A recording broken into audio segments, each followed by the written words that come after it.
Disco delivers affordable, science-backed skincare treatments to your home. The Disco Starter Set helps guys fight oily skin and razor burn and keeps your skin hydrated. I've had great results with it. You'll get 30% off at letsdisco.com/Pacman. The link is down below. Let's start today with the latest on the pandemic in the United States and around the world. Then I want to look at the question, do any religions actually prohibit vaccination? For all of the talk about, I have a religious exemption from being vaccinated, what religions ban being vaccinated, if any? We're going to look at that in a moment. Now, last week, I came to you and I said COVID cases are down 53% in the U.S. from their Delta peak. Deaths are down 33% in the U.S. from their Delta peak. That was last week. And we said, what will the next week look like? Well, it's now next week relative to last week, and the numbers are once again better. Let's look at those numbers and see just how much better. The U.S. average daily COVID cases are now down 59% from their Delta wave peak of 167,000 a day. The U.S. now seeing 68,000 cases per day. Yes, it's a crazy number, but it's the lowest it's been since late July. And for now, it's pointing down rather than pointing up, and that's a good thing. In terms of daily U.S. deaths, the Delta wave peak was all the way back up to just a hair under 2,000 deaths a day. That is now down to about 1,275 deaths a day. A tragic number, but a decline of 35%. So both cases and deaths declining in the last week. Cases declining more than deaths on a percentage basis. Okay, what's the global context? What's happening globally? Well, globally, cases are actually going back up. This is being led by some specific countries, which I'll tell you about in a moment. But globally, cases have gone up. It's not a big change, but cases globally were down to about 403,000 a day. They're now back up to 416,000 a day. It's a small change, but it could be meaningful. It could mean one of two things. Number one, we could be seeing the start of another wave with winter coming to the northern hemisphere. That's a possibility. It could just be a blip. We don't know yet, but this is being led by some countries with major increases in cases last week. I'll give you some examples. The Czech Republic has gone from they were almost at zero. They had 150 cases a day. They're at 3,000 a day. 150 to 3,000 a day. That's a huge spike in the Czech Republic. And when I tell you the other countries where we're seeing increases, you'll start to notice a regional trend. Hungary, Poland, Slovenia are seeing big spikes. Hungary went from 70 cases a day to 2,000. Poland went from 150 cases a day to 5,000. Slovenia went from 60 cases a day all the way up to about 1,750. Just those few countries already, that's a major increase. And you look at the others, Slovakia, Croatia, Ukraine, all seeing significant increases in cases. So it could be that area. Also, big concerns in the United Kingdom. At one point last week, the United Kingdom had the highest case rate, I believe, in the world, now stabilizing at a very bad number of 45,000 cases a day in the UK. That's all bad. So the question is that coming to the UK? Coming to the U.S. rather. We saw with Delta that it started in Europe and then we were just lagging behind. I think it was 6 to 8 weeks or something like that. So is what's happening in some of these European countries now going to be here in 6 or 8 weeks? We just don't know yet. You can find opinions saying yes, you can find opinions saying no. One view is we are going to see a decline and we are going to get to sort of endemic levels where you get yourself vaccinated. If you do or participate in indoor events with a bunch of people, maybe everybody gets tested. I've been to a couple events, including a birthday party where that was the protocol. That's one view. We're getting down to that endemic level. The other view is this is about to explode as we head into winter in the United States. What do we know about the U.S. right now? We know that vaccination is basically flat at a very low level. We're doing about 800,000 vaccinations per day, with reports indicating that there are more third doses in those 800K than first doses. That's very, very bad.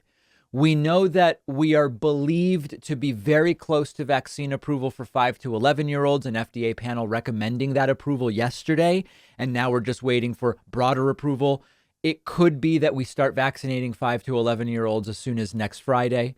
That's something we're following. We know that schools where you are not required to wear a mask are seeing significantly higher COVID case rates than those where you are. So masks continue to be relevant for those unvaccinated kids.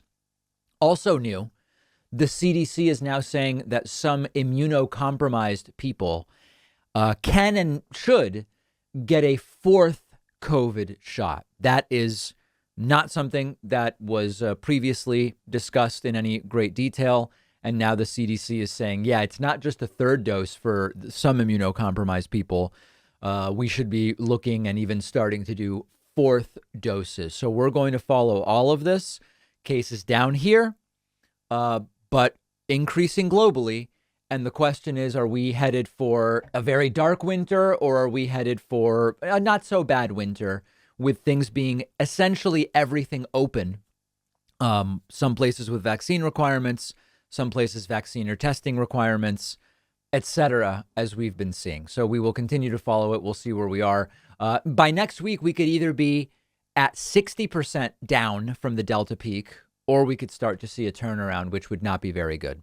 All right, let's talk about religious vaccine exemptions. You hear so often, we allow religious exemptions, or I should be allowed to get a religious exemption. And then that brings us to the question of, are there religions that ban vaccination? What exactly are people talking about? What do they mean? Or do they just mean, I've decided it's my personal religious belief? Now, this is not a debate over the validity of religious exemptions. We're examining, are there anti-vaccine religions? It's actually pretty tough to find. So let's go through a few of the things we know. A couple weeks ago, I said, maybe Jehovah's Witnesses. But then I heard from a Jehovah's Witness, actually two different Jehovah's Witnesses, who said, we got the vaccine. We were told to take this seriously. Nobody said anything in our churches about not getting vaccinated. So the Jehovah's Witnesses I've heard from have said, no, we got vaccinated. I said, maybe Christian Science. But then I heard from a Christian Scientist who said, actually, David, it's fine. It's up to each individual person. But that being said, there are reports that the Church of Christ Scientist, known as Christian Science, is an anti-vaccine religious group. So upon further research, it appears as though it's sort of up to the local pastor to some degree.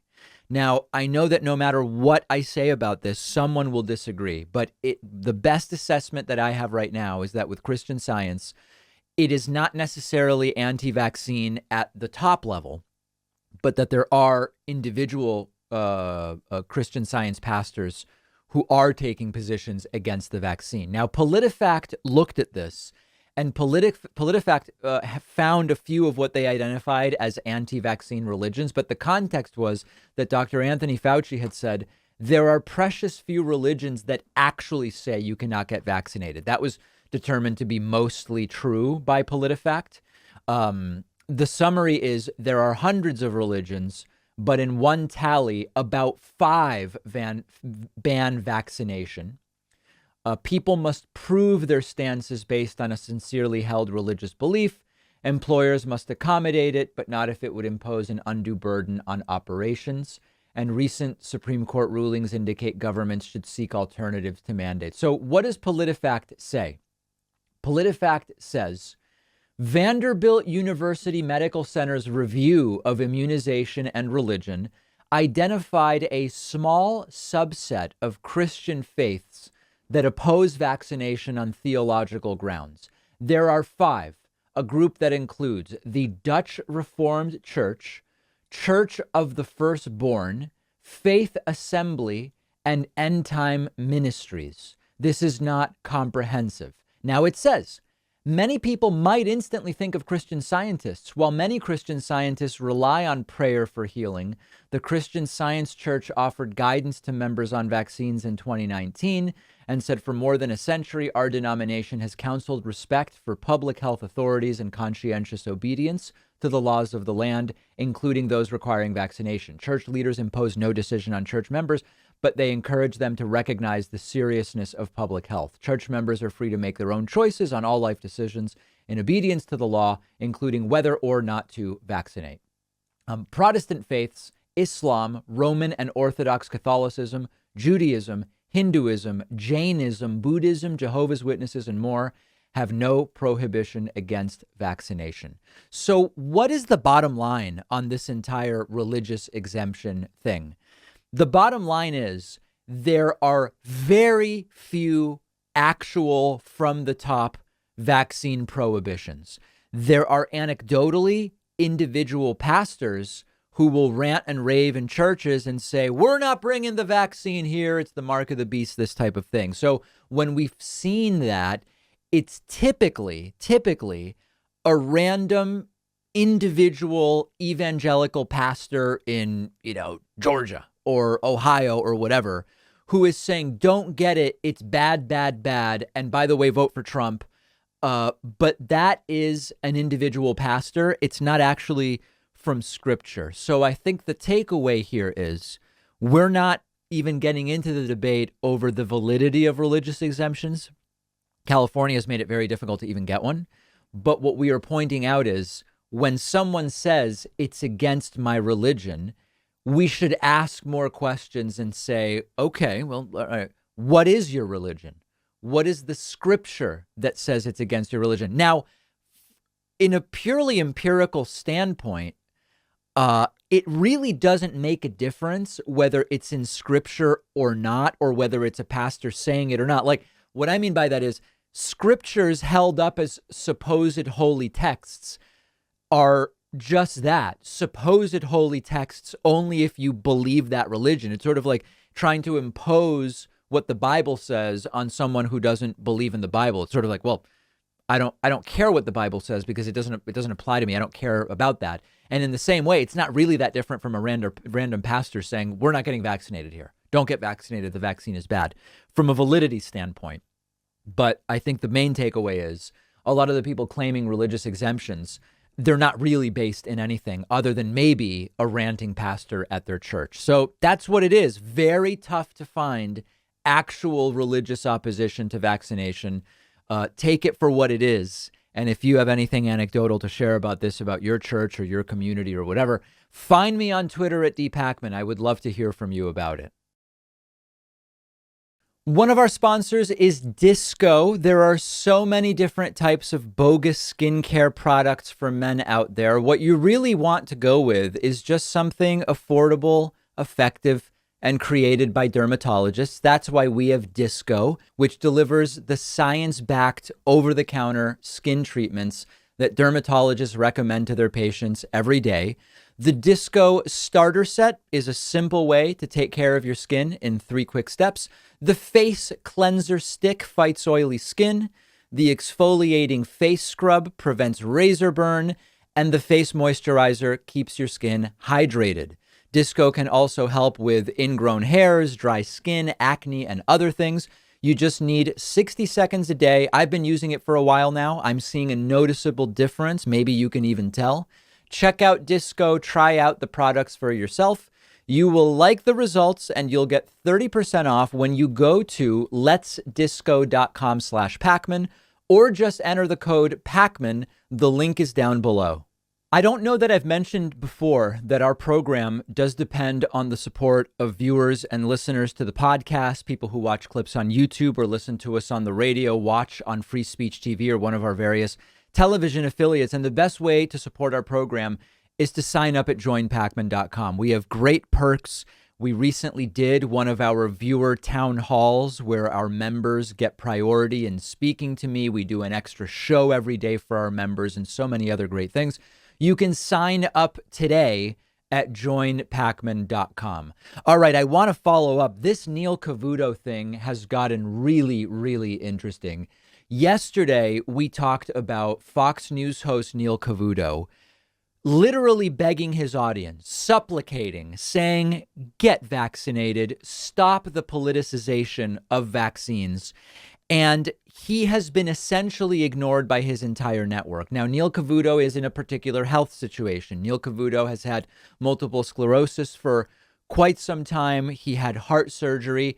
He was vaccinated when he recently got COVID, and he attributes having as mild a case as he did. Statistically, he attributes it. Of course, it's all anecdotal individually, but statistically, he attributes it to being vaccinated. So we looked yesterday at multiple clips of him pleading with his audience. Here is one such example as a reminder to get us all on the same page. We've lost 5 million globally to this. We've lost nearly 800,000 in the U.S.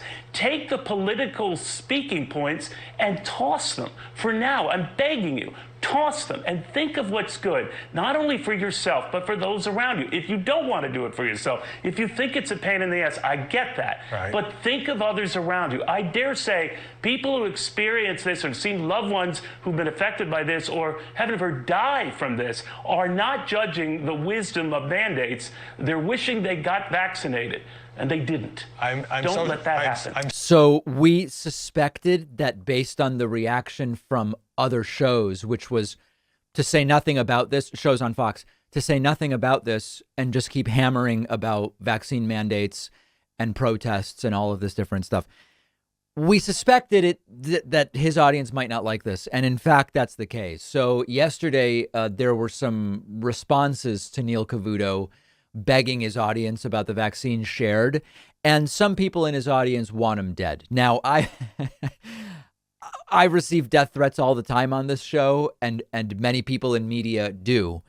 But it's interesting that his own right-wing audience, which he has fed, he's built this monster over the last however many 20 plus years that he's been on Fox News, I think.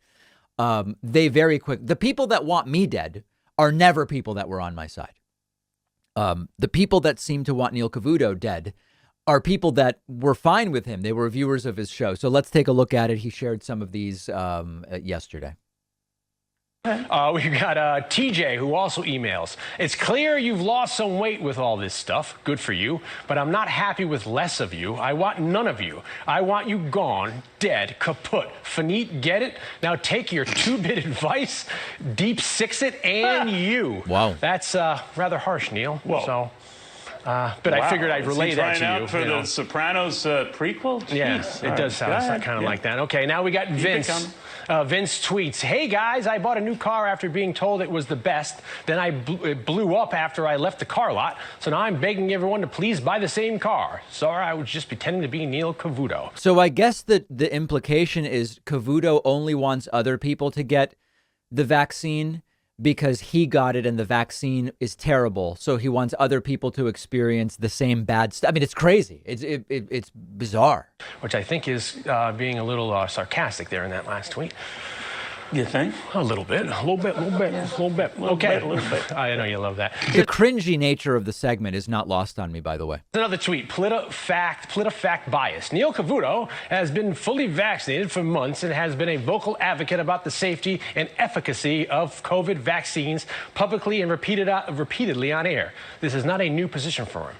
Which is true, Neil. This is not a new position for you. And that's kind of what we were stressing. In all seriousness, look, this is something from the very beginning I've been saying that I think the better part of valor is if you haven't been vaccinated, it might be a good idea for you to get vaccinated. I understand those for religious, personal reasons don't want it, but I understand also the numbers. Now, remember, we dealt earlier with the religious thing. There's almost no religions that actually ban vaccination, and the ones that do are not prominent religions for the most part in the United States. Or who do get vaccinated, the bigger the drop in cases. Absolutely, yeah. Didn't fall on all receptive ears, I guess. No, clearly not. I got another one for you. Ignis, Aspiring to Aspire, tweets, Cavuto is the Tigger of talking heads, a head full of fluff, just not cool like Tigger. And I think for the record, we had our fact checkers look at this. I think she is actually making the correlation that you were like Pooh Bear, because Pooh was the one that was full of fluff. So. Okay, all right. So now they're getting off into very strange stuff. So what's funny is maybe this is new for Neil, but this is my inbox every day. Okay, let's put that aside.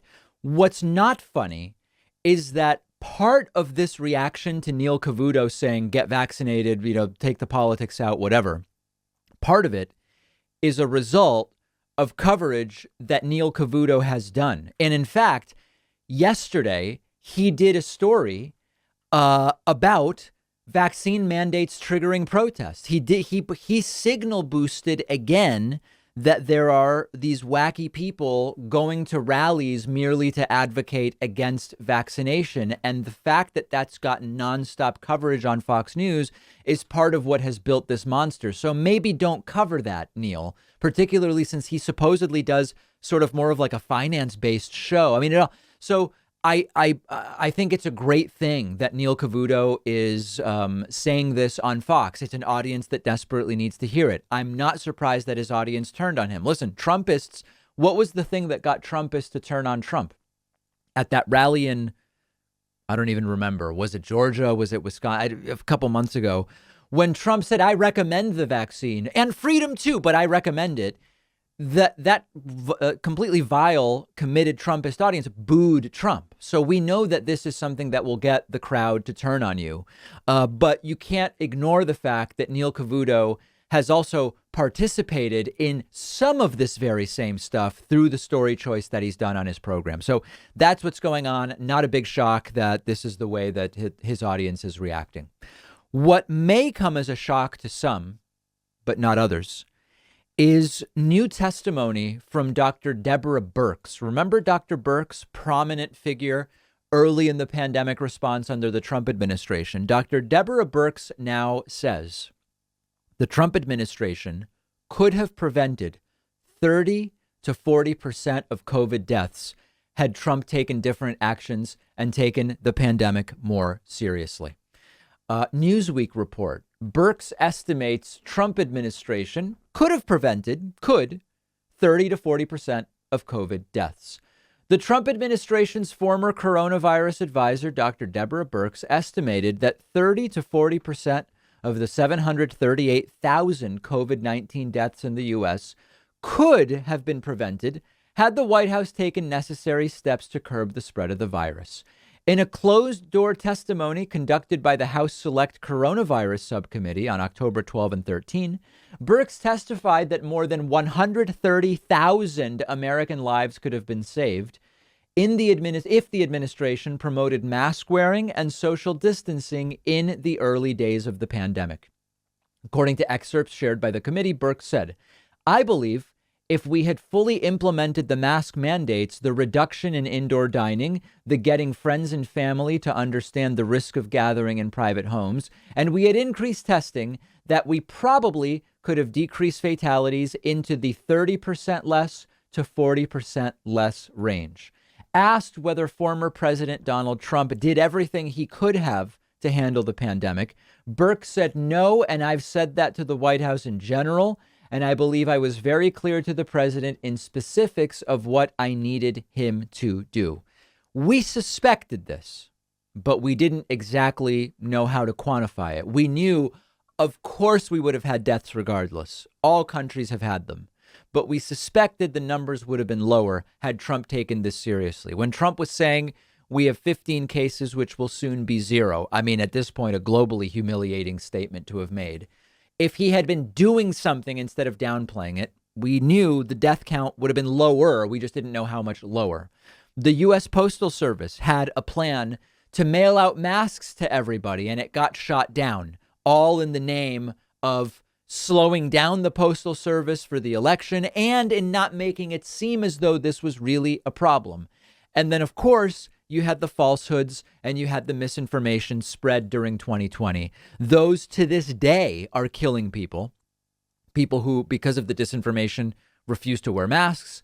People who, because of the disinformation, refuse to get themselves vaccinated. Another report on this in a Business Insider. Trump's White House ignored advice on COVID that could have saved over 130,000 lives, Birx said. Birx testified that the 2020 election distracted Trump from the pandemic. So is it good that Dr. Birx is saying this? Yeah, I guess it's good.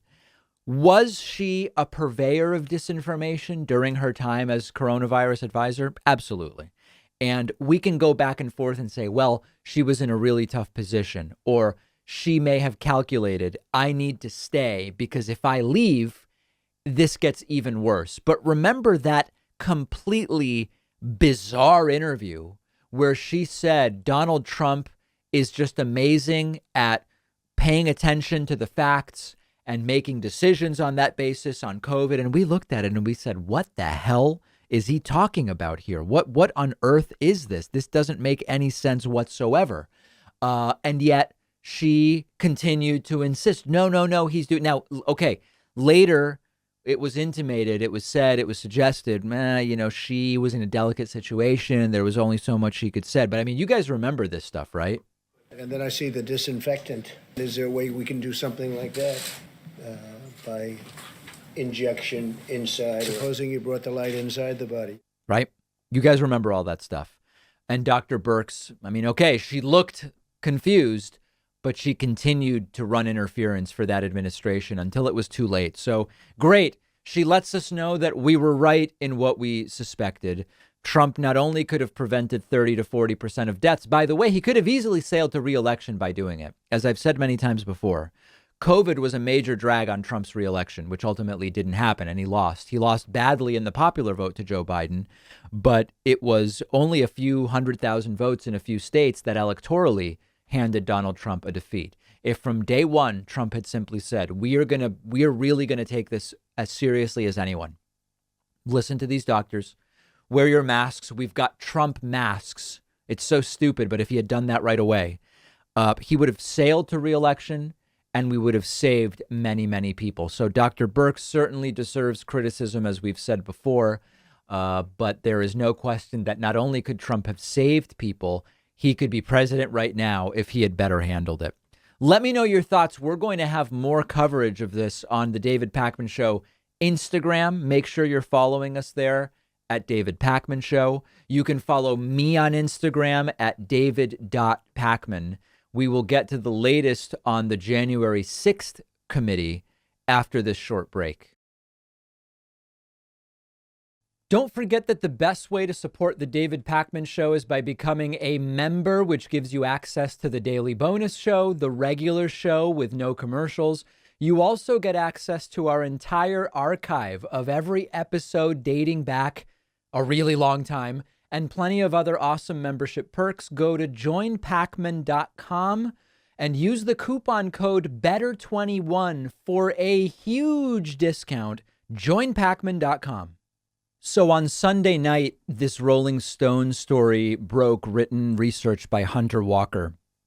Incredible story outlining the degree to which members of Congress, Republican members of Congress, were actually allegedly involved in the planning of the January 6th protests that turned into the Trump riots. And a lot of prominent Republicans were named in that. We heard the name Marjorie Taylor Greene, Lauren Boebert, Madison Cawthorn, and others. One of the names we heard was Mo Brooks. Mo Brooks is the congressman who was wearing body armor on January 6th. Why do you do that unless you suspect something pretty crazy is going to happen? Still not a question that we've gotten answered. Well, Mo Brooks is doing something that it tracks with Mo Brooks and everything we know about him. He's sort of suggesting maybe it was his staff that was involved in the planning of what happened on January 6th, completely throwing them under the bus. This is just absolutely fantastic. Let's look at an article about this from Business Insider. Congressman Mo Brooks shifted blame onto his staff after he was accused of helping to organize the January 6th Capitol rally.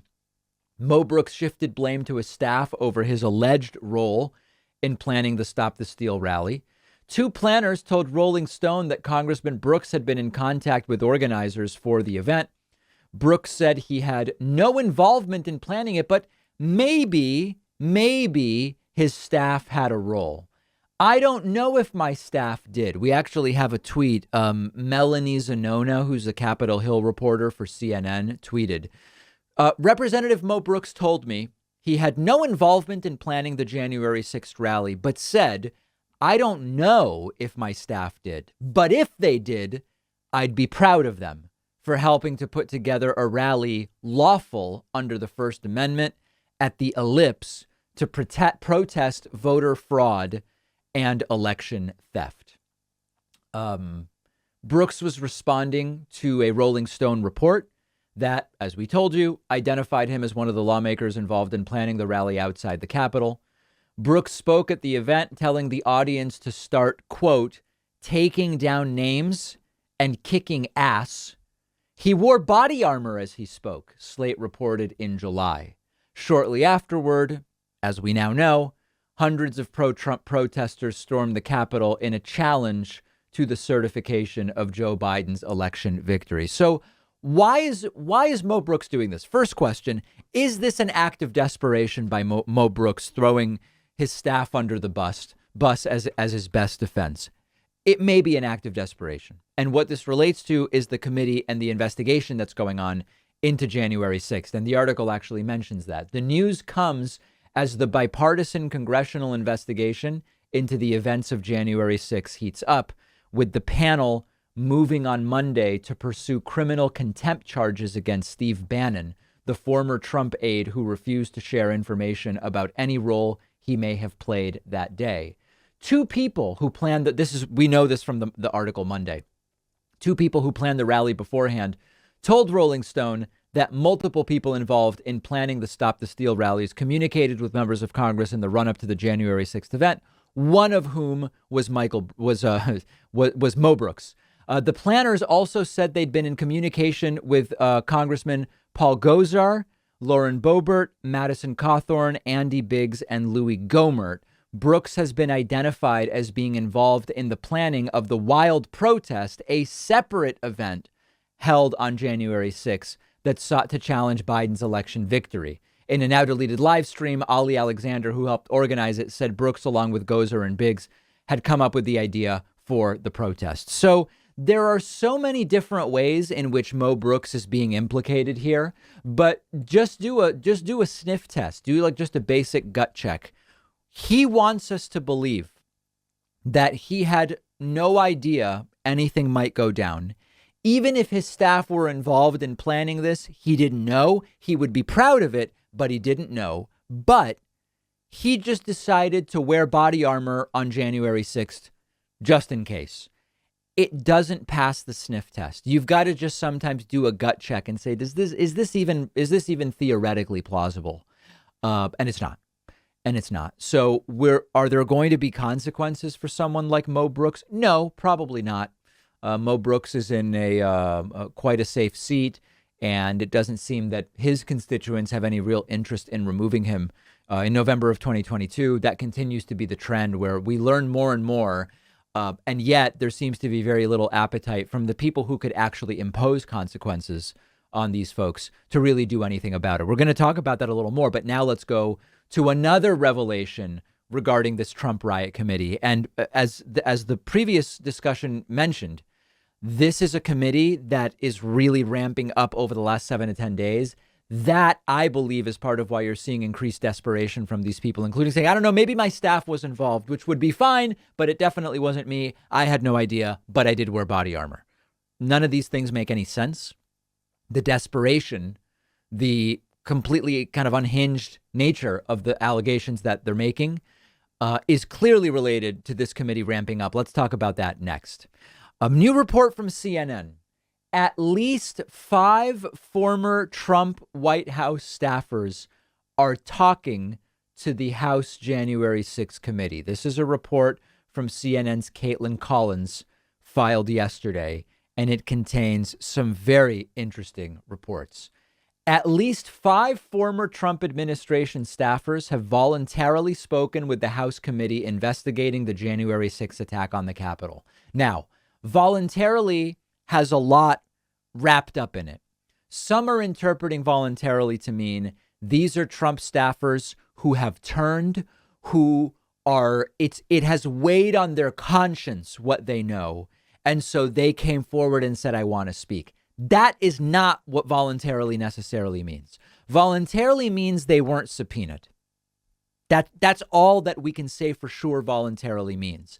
And so it may have been that these individuals had no real interest in speaking out about what happened, but they received a request to speak to the committee, and their lawyers said, or it was implied, or it became understood that you can decline this, but then you're going to get a subpoena. And a lot of people don't want to get a subpoena. So we can't really read too much into voluntarily. Okay. Those discussions come as lawyers working for the committee have also reached out to a range of other Trump aides to inquire whether they would be interested in speaking with the committee voluntarily without the threat of a subpoena. So there it is. The 5 former staffers who have had conversations with the committee have done so with either members or their staff. Some believe they have information worth sharing, while others are hoping to avoid being legally compelled to talk to the committee. Very exactly what we're talking about. Congressman Jamie Raskin, who's on the committee, he's a Democrat. He said on CNN yesterday, quote, "I've got good reason to believe a number of them are horrified and scandalized by what took place on January 6th, and they want to do their legal duty and civic duty by coming forward to explain exactly what happened." We don't know that to be true. That's Jamie Raskin claiming that. We're going to continue to encourage everybody who has relevant information to come and talk. The engagement could provide insight for the committee that's seeking to learn more about the actions of former President Trump and supporters. According to 5 former Trump aides, counsel for the committee has emailed or texted them directly to ask whether they are interested in coming to talk to the congressional investigators, often looking for context on what happened inside the West Wing before the insurrection on January 6th. Several people have voluntarily sat down with the committee. Others have declined the request or not responded. The outreach has ranged from junior level staffers to more seasoned officials. The outreach is not necessarily because the committee believes staffers were involved in what happened, but they want to glean context on what took place, period. So one of the real questions here, and unfortunately, I still believe, and I know it upsets many of you, I don't think there's going to be real consequences for people, regardless of what the answer here is. But one of the questions that we continue to seek to answer is, to what degree was Trump involved in planning? To what degree did Donald Trump know that it was going to get violent? To what degree did Donald Trump encourage or want exactly what happened to happen? We have a variety of reasons to believe, including the fact that Trump spoke so positively about the rioters, even as the riot was going on January 6th in the recorded video statement that was released. We have every reason to believe that he was involved and he was enjoying it until, or other than the fact that, as he said, the protesters, the rioters, the insurrectionists looked low class, which he felt was making him look bad. So the broader context is momentum is building in terms of the committee. We don't know whether people speaking to the committee are really turning on Trump, but I still don't think this is going to lead to the types of consequences you and I would like to see. I know it upsets many of you. I know there are people in the audience who, when I say this, they write to me and say, David, you're part of the problem. Saying there won't be consequences is likely to make that happen. It's a self-fulfilling prophecy. I reject that completely. What I say will have no bearing on whether there are consequences. There are going to be no real consequences for the top people. So we're talking about Trump. We're talking about Mark Meadows. We're talking about members of Congress like Mo Brooks, Lauren Boebert, Marjorie Taylor Greene, Louis Gohmert, etc. There may be, a sort of mild public shaming of some kind. Republicans will, of course, claim it's all bogus, that none of it is deserved, that it's all a witch hunt. There will be slaps on the wrist for most of the actual insurrectionists. Remember, there's 300 to 400 of these cases that are now pending. There will be some slaps on the wrist. Some people will get slightly more serious sentences. We've seen a couple of them handed out, few years. Trump's political career may just kind of peter out, or he'll end up president again, which is really scary.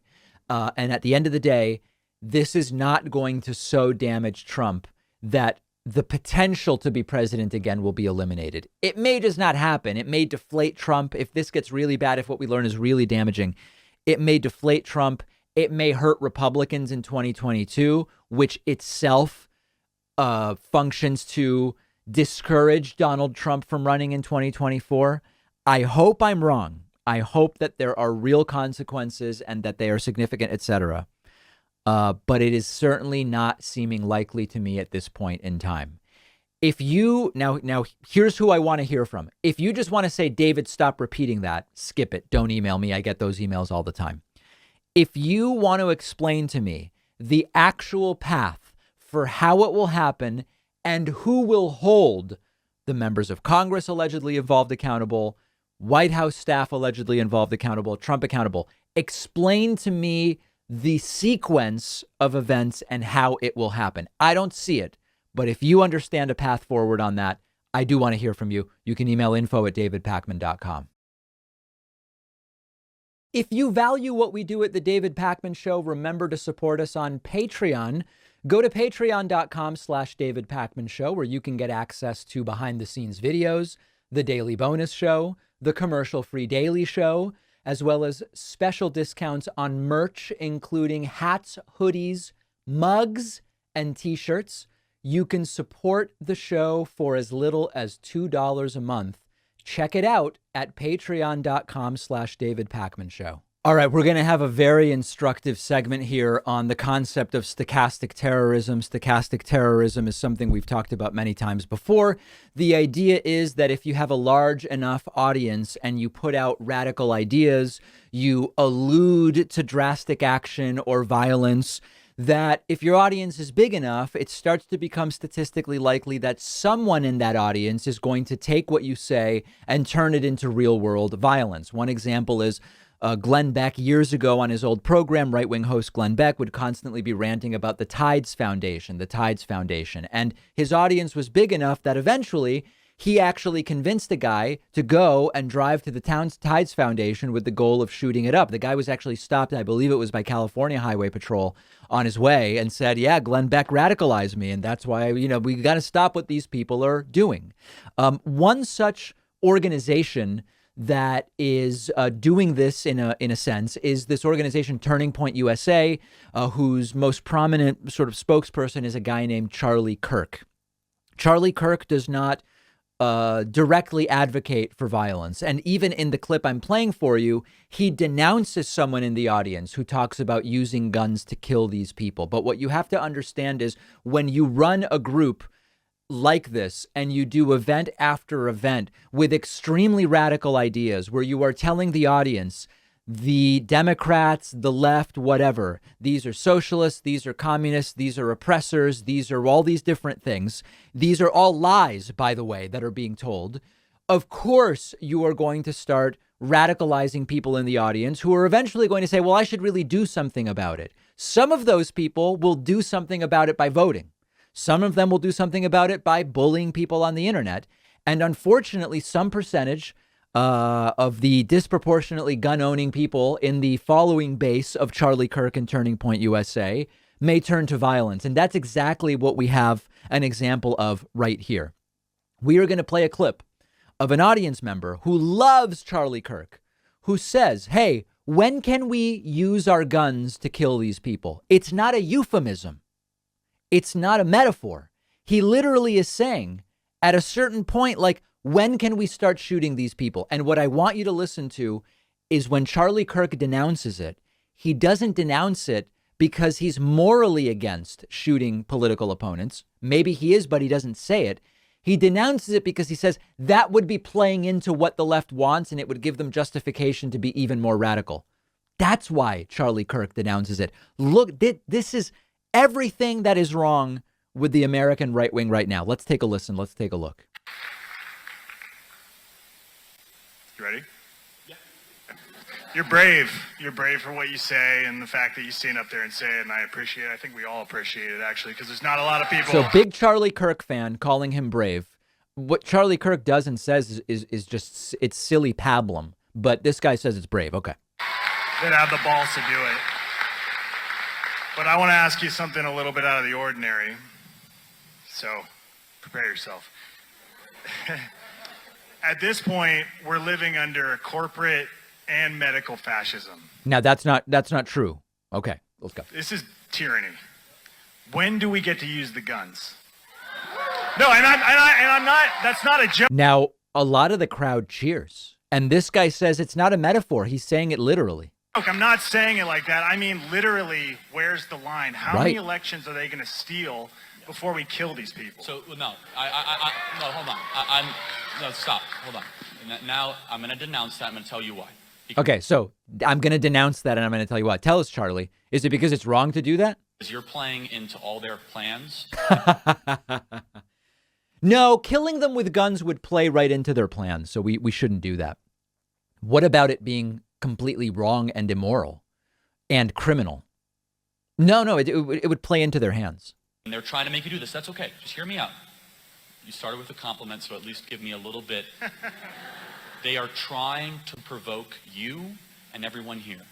They are trying to make you do something that will be violent, that will justify a takeover of your freedoms and liberties, the likes of which we have never seen. We are close to have, hold on, we are close to have momentum to be able to get this country back on a trajectory using the peaceful means that we have at us. So to answer your question, and I just think it's, overly blunt, we have to be the ones that do not play into the violent aims and ambitions of the other side. They fear, let me say this very clearly, they fear us. This is a verbal trapeze artist. It's a contortion. Holding the line with self-control and discipline, taking over school board meetings, they're the ones that are willing to use federal force against us. And I know that people get fired up. We are living under fascism. We are living under this tyranny. No, we're not. not. You think for a second that they're not wanting you to all of a sudden get that next level where they're going to say, okay, we need Patriot Act 2.0. If you think that, Waco is bad, wait till you see what they want to do next. What I'm saying is that we have a very fragile balance right now at our current time where we must exhaust every single peaceful mean possible. I will say this, Idaho has not even started to exercise the peaceful means of state sovereignty against the federal government. Not even close. I'll give you 5 things Idaho could do right now. The governor of Idaho could sign an executive. Okay. So Charlie Kirk is clearly smart enough not to encourage. He knows if he goes, you know what? You're right. We should just go and kill these people with guns. Let's kill our political opponents with guns. He has no choice but to denounce it, which he did. And to the extent that he deserves credit for that, okay, he denounced it. But he's not saying don't go and kill people with guns because it's morally wrong. He's not saying don't go and kill people with guns because that's actually the problem in the United States. That, I talk about we have a unique cultural problem in the U.S. where there are people that see guns as a solution to political problems and to interpersonal problems. This guy's the perfect example. He's saying, listen, they stole an election, which they didn't. We're now under fascism, which we're not. So we should go and we should solve those problems by killing people, shoot them dead with guns. This is the prototypical American that embodies the cultural problem we have with guns in the United States. Charlie's not saying that's not what guns should be used for. He's not saying it's morally wrong. He's not saying that's criminal. He's just saying it would backfire. It would it would justify them becoming even more fascistic. In fact, Charlie agrees with the guy and saying we are living under fascism. So even what the guy identifies as a problem, Charlie agrees with and says we are living under fascism. But the problem is if we go out and kill them with guns, not that it's wrong, not that it's immoral, it'll just justify even more of their fascism. Now, there's another interpretation of Charlie Kirk's answer, and this one is the cynical one. This is the grifty interpretation, which is Charlie Kirk doesn't really believe any of what he's selling, okay? He doesn't really want to change anything. He doesn't want real action. He doesn't want resolution. He wants to be perpetually on the edge of boiling over and continue holding these events so that the business model perpetuates itself. And nothing really, like, if you really solve the problem, right, whatever means you use, as he says, no, we're gonna go do the school boards, and then we're gonna do this, we're gonna do that, and then we're gonna solve it. Well, then there's no more Turning Point USA. There's no more angry people going to these events and saying we got to fix the fascism. If you fix the fascism, there's no more people who will show up and say, Charlie, help us fix the fascism because you've dealt with it. So the other cynical interpretation of Charlie denouncing the shooting people dead with guns is, no, but then that'll hurt my events. But the problem is people hear there is fascism and they don't hear Charlie say it's wrong to shoot people. They just hear him say, well, it wouldn't be productive towards our cause. And then it has that stochastic terrorist effect. And think about it. This guy who asked the question said he thinks Charlie Kirk is smart and he thinks Charlie Kirk is brave and he wants to shoot his political opponents over non-existent medical fascism and non-existent election theft.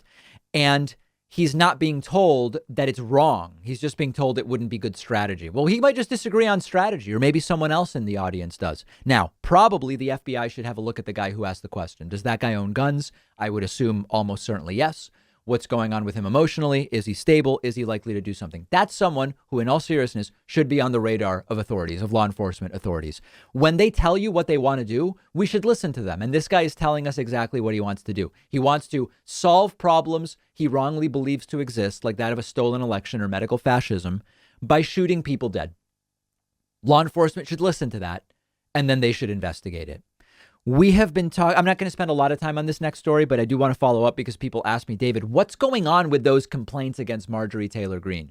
We've said before, radical Trumpist Republican Congresswoman Marjorie Taylor Greene has been accused, and it has been investigated. There has been an investigation going on as to whether she illegally spent campaign funds. There is unaccounted for campaign money. There are now 2 different ethics complaints that we have learned about that accuse Marjorie Taylor Greene of unethical and illegal campaign spending. Progressive watchdog group End Citizens United filed 2 ethics complaints against Marjorie Taylor Greene. She's accused of unethical and illegal spending by her Save America Stop Socialism leadership PAC. 1 complaint was filed with the House's ethics body, which has already fined her 3 times for not wearing a mask. She is facing these accusations. According to 2 ethics complaints, the group filed a complaint with both the FEC and the Office of Congressional Ethics, both of which focus on a recent ad where she urges supporters to call members of Congress and ask them to oppose the $1 trillion infrastructure bill passed by the Senate last month. The group's FEC complaint alleges that Greene's Save America Stop Socialism leadership PAC made an unreported in-kind contribution to her own campaign by running a nearly identical version of the ad on OAN, and that the contribution well exceeded the $5,000 limit legally permitted. Many members of Congress have so-called leadership PACs, which are nominally for raising money for other candidates, but they have become slush funds by ethics advocates. So that's 1 complaint. Meanwhile, the complaint with the House ethics body says she improperly used her campaign and leadership PAC to conduct official House activities because the ad constitutes a grassroots lobbying campaign to oppose legislation. You know, I'm glad that this is going on. I really am. And of course, we know that Marjorie Taylor Greene is doing sketchy stuff with campaign funding and various political sources of money. But is there ever really going to be punishment? I mean, remember, we covered the story of Marjorie Taylor Greene taking 2 homestead exemptions, making 2 homestead declarations, which is not legal in Georgia. She has it on 2 properties. Whatever happened with it? Nothing that I was able to find as of this morning. Ethics complaints. What comes of those other than the ethics office filing it? I really don't know. Now, technically, these complaints could lead to expulsion. Basically never happens. Like expulsions from the House not related to the Civil War. I believe it's, it's under 5 that has, I think it might be 2 or 3 that have ever happened. So unfortunately, even though the list of concerns about the behavior of Marjorie Taylor Greene ethically and legally continues to rise, the real solution is voting her out. She's in a very red district. It doesn't look like it's going to happen. It's horrifying. I'm with you. It's completely dystopian, but it is just not looking good. And the best path forward is to continue maybe growing Democratic control of the House in 2022, as unlikely as that might seem. And what can be done? Censure? She's already been stripped of committee assignments. I really don't know. It's actually one of the most frustrating aspects of American government right now, that there seems to be very little in the way of serious ways to hold people accountable. We have a voicemail number. That number is 219-2-DAVID-P. I'm going to play. This is a really sad voicemail. This is a longer voicemail than I would normally play. But the reason I'm playing it is I want to show you how far-reaching being victimized by disinformation can be. This is a caller who has been completely victimized by disinformation, and he's fallen for a lot of really wacky things. Let's listen. Hey, David, I listened to your clips on YouTube. just to see what you're talking about. And Okay. I vehemently disagree with basically everything you say when it comes to vaccination. I really don't understand how something that's not even really properly FDA approved has known side effects, including death, myocarditis, including all kinds of adverse events, which is well documented. How can the left be so aggressive in their stance on vaccination? And like I said, I'm just a concerned parent, a concerned citizen, something that I don't really plan on partaking in. I will fight tooth and nail to deny it. I think it goes against everything that this country is based upon, fundamentally, that we allow corporations that basically own this place to dictate what is injected into our bodies in order to hold a job, to create commerce, to transact, to travel. And I've never been much of a political person, not really political standing. I'm just concerned about my health and wellness, and I really have a big problem with corporations and people that are in the political sphere politicizing health and wellness. And I'm curious why don't you have somebody on your show who's actually well informed on the science, the time behind what's in these injections? I mean, there's documented proof coming out about all kinds of parasites in the injections, graphene oxide, all kinds of different things. And I'm sure you could have somebody on who's very well versed in these things, and you can have a rational discourse about what's actually going on instead of shaming people for not partaking in this science experiment. All right. Thank you so much. So as you can see, this is someone who's been victimized in many, many ways, and they just believe all sorts of things that aren't true. Now, let's just talk. I mean, like 1, 2, 3, 4, 5, 6, 7. So I was taking notes as he spoke. So he said that the vaccine is not actually approved. So there are 3 vaccines approved by emergency use authorization, and the Pfizer vaccine is fully approved. So that's not true. He said that the vaccines are leading to countless deaths. After our last segment, I got a few emails and did further research.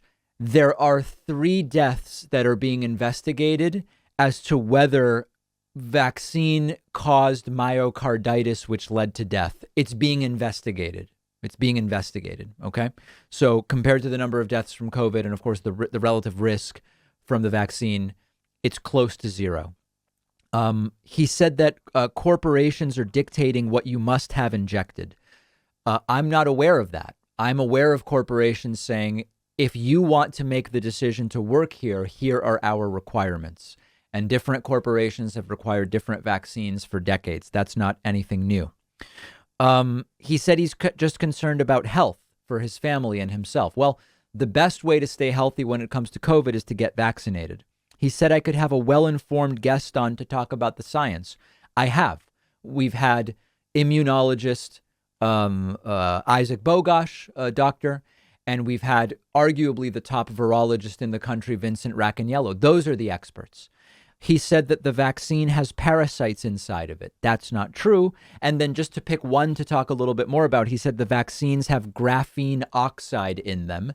This came from, so just to tell you where that came from, a professor in Spain claimed that there were tests done of a vial of the vaccine, and what was supposedly a dose of the Pfizer vaccine supposedly has graphene oxide in it. Now, it's been fact-checked. There's no evidence that there's graphene oxide in the vaccine. Pfizer has denied it. It's not listed on the list of ingredients, and it's not actually been demonstrated that this guy even analyzed an actual vial of the Pfizer vaccine. That's where it comes from. And so in just a minute, this goes to what Sam Harris recently said about sometimes the futility of debating these folks. In a 1 minute and 49-second voicemail, he was able to start 7 what Sam Harris would refer to as small fires, which now we would be in a position to have to put out each of them one by one. And if you fail to put out all 7 convincingly, it may actually do damage, further damage. So it's agree or disagree with Sam Harris. His assessment of the sort of difficulty of arguing with these people, very, very well stated. And this is just one example. We've got a great bonus show for you today. Sign up on my website, grab a membership at joinpacman.com, and then we'll see you on the bonus show.